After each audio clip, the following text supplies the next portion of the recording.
Hey, Mike with Nerd Problems Gaming here, the channel where we go through the good and bad of everything nerdy to make sure you spend your time on the best of the best. In today's video, I'll be doing a retro review of Mega Man 3, so let's get into it. So Mega Man 3, as you might have guessed, is the third Mega Man in the Mega Man series, and this game still tops out as one of my favorite Mega Man games ever. And there were a lot of cool features that were introduced to this game, which make it unique compared to some of the early installments in the series.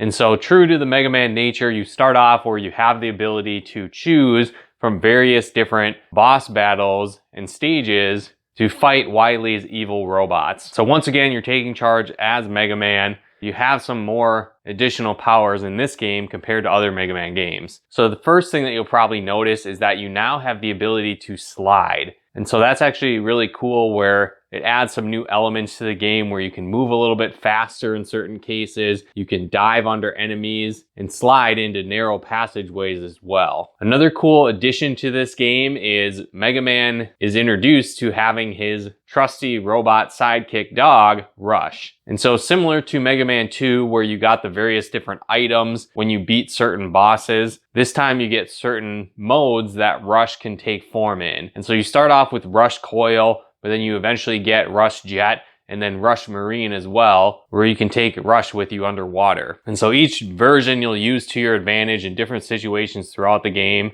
and even sometimes with boss fights as well. You know, as usual, it has some of the most iconic characters in the series, with the great enemies like Snake Man, Shadow Man, Magnet Man, Top Man, and more. Plus, one thing that I really liked about this game is I kind of felt like there's a lot of options of starting with different bosses. You know, Mega Man kind of has a typical rock, paper, scissors mechanic to it, where certain boss weapons are going to work better against others. But in this game, I felt like there were several different bosses that you stood a chance against defeating them with your regular Mega Buster. And so I think that adds a lot of the replay value to the game, because you can try out different first initial bosses that you want to take on during the game as you play. True to other typical Mega Man games as well, the game has phenomenal music in it, and I still find myself rocking out to Mega Man music from Mega Man 3 to this day. Another cool thing with this game is that it had a couple hidden secrets to it as well. So if you actually plug a second player controller into the NES, you can use that to give your first player a super jump, for example,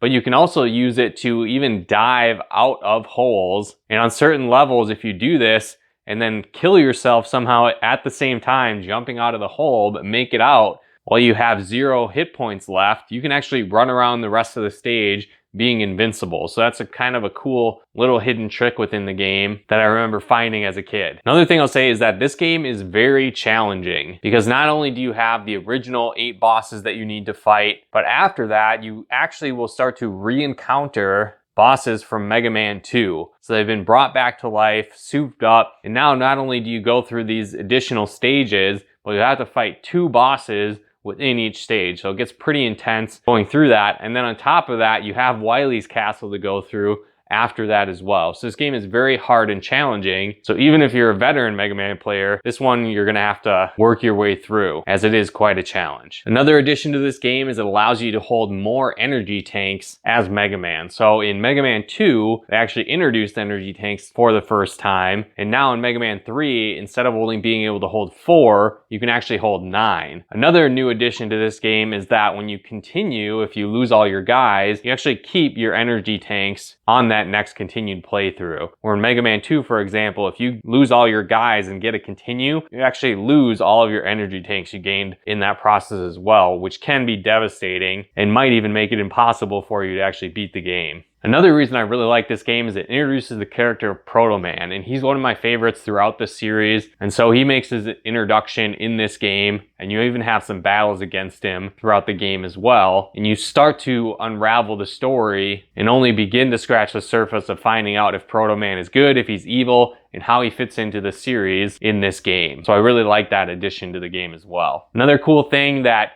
you maybe would call cutscenes are taking place in this game. So there's a couple of times throughout the game where there's a little bit more of the storyline thrown in and dialogue in the game as well. And so it starts to just unravel more of the Mega Man story throughout this game as well. So that was a pretty cool addition to this game too. Again, if you have an NES, you can pick this up there. There's been various ports on various systems. You can pick it up. You can also pick it up on the latest Mega Man Legacy Collection as well. And if you haven't played Mega Man 3 yet, I highly recommend it. It's like I said, it's one of my favorite Mega Man games in the series. But let me know in the comments below, how do you feel Mega Man 3 stacks up? Is it one of your favorites? Is it on the bottom of the totem pole for you? Do you like the additional features like sliding in the game? Or do you prefer not having that like in Mega Man 1 and 2? Let me know in the comments below. But if you guys like this video, be sure to smash that like button as it really helps out the channel. And if you haven't done so yet, be sure to subscribe and turn on the bell notifications to get the latest updates of new nerd videos we put out.